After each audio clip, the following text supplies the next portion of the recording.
Again, how's everybody doing?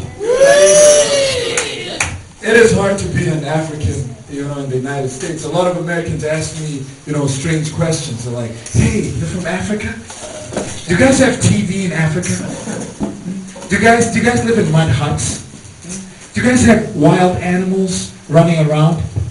Now, next time you ask an African that question, which will probably be tonight after the show, think about it. Do you know how dangerous it would be to have animals running around, unchecked? Animals running around Providence? Do you know how dangerous it would be to go outside? I don't think anyone would go outside. Does anyone smoke here? Does anyone? Tom smokes. Yeah, you see, you'd be dead. You'd be dead. You know why? Because you went out innocently for a smoke. And guess what? The lions were out there. And they killed you. Dead. That's true. No, lions everywhere. It would be dangerous though. Real dangerous. There would be no more smoking breaks at work. No, nobody's doing that. Nobody's going for a smoking break because that'll be the last break you take. But it's funny because smokers are resilient because no matter how dangerous it is, there'll always be one smoke outside. Like,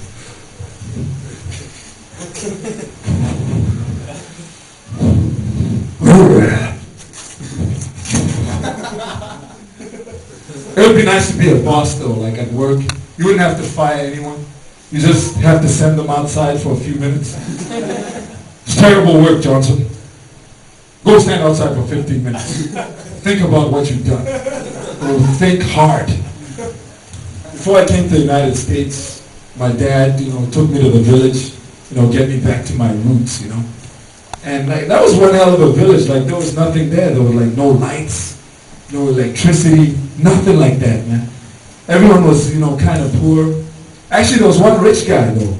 He had like, tinted windows, like 20-inch chrome wheels on his donkey. It was incredible. Like he was just out of this world. But the crazy thing was it was crazy. It's the only place in the world where you can, see an animal running around and consequently eat him or her for dinner. And that was crazy because like meal times were crazy. I went to my dad, I was like, Dad, I'm hungry. He's like, you see that chicken over there? Catch it and you will eat.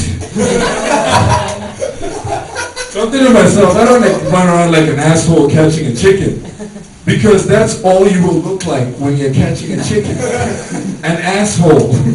You're trying to catch it, you're like, because I've done this, it's hard. I'm like,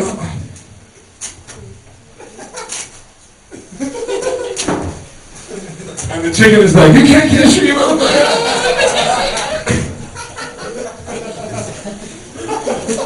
So anyway, 10 million calories later, I catch the chicken.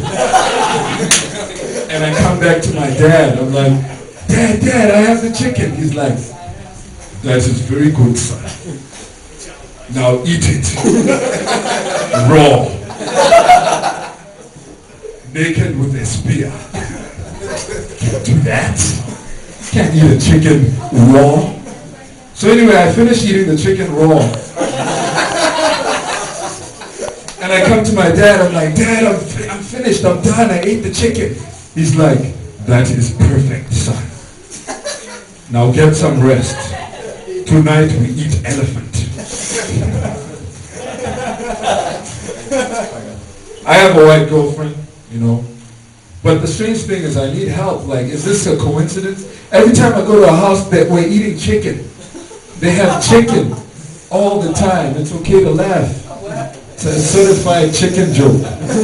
But I mean, it's crazy. I mean, they must really panic if I'm coming over and they don't have chicken. It's like, oh Mom, by the way, Isaac's coming over. Oh my gosh, we don't have chicken. There's no chicken here. Oh my, call your father. What seems to be the problem here, Cheryl? We don't have chicken. Isaac's coming over. Oh my gosh, this is terrible. Get some turkey, dim the lights. We'll never know the difference. And I will know the difference because I like chicken. It's a true story too. I used to go to PC, It was incredible. It's an all-white school. You can see it for yourself. But they are trying though, you know. They are getting like black people to come, you know. Ever since I left, the black population has gone up 3,000%. 3,000. And I do try to keep in contact with those 3 kids, like, I try to stay in touch. But like, it's crazy, because like, all the white students, like, you know, pretended like it was a safari or something. Because you never see black people on campus. They'll be like, we're going to see Africans today. Better come out after dawn, because that's when they feed. They'll take out their binoculars, like, you know, occasionally they'll catch us maybe eating.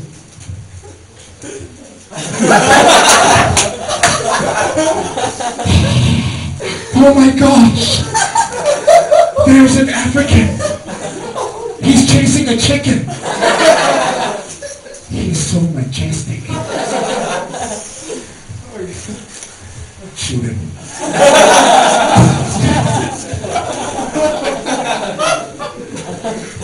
I love that. I shoot myself. Yeah, but it's crazy. Like, no, you know, there is an issue going on in this country today. It's immigration. And, you know, a lot of people are like, no, there are too many Mexicans in this country. And I don't think that. I have my own hypothesis. I think there's too few white people. Because, you know, the average American family has 1 or 2 kids. But, you know, the average, you know, African or Mexican family has 6 or 7 an hour. So that's a lot of kids that, you know, people are having. And it was crazy. Like, if you go to Africa, there's like babies flying everywhere. Babies everywhere. It's like a fireworks display with babies. Like, that's him. That's my son. He's over there. He's my son. And my mom couldn't even keep track. I don't think she knows all our names. She doesn't. It became so bad, she had to like hire a bouncer. She had to have a bouncer check us. It was crazy. At the end of the day, we were like, Mommy, Mommy. Excuse me, I'm going to need to see some identification. Get inside. Excuse me for 1 second. This is bouncer to mother. Bouncer to mother, come in. And we have a white male who says he's your son, trying to get in.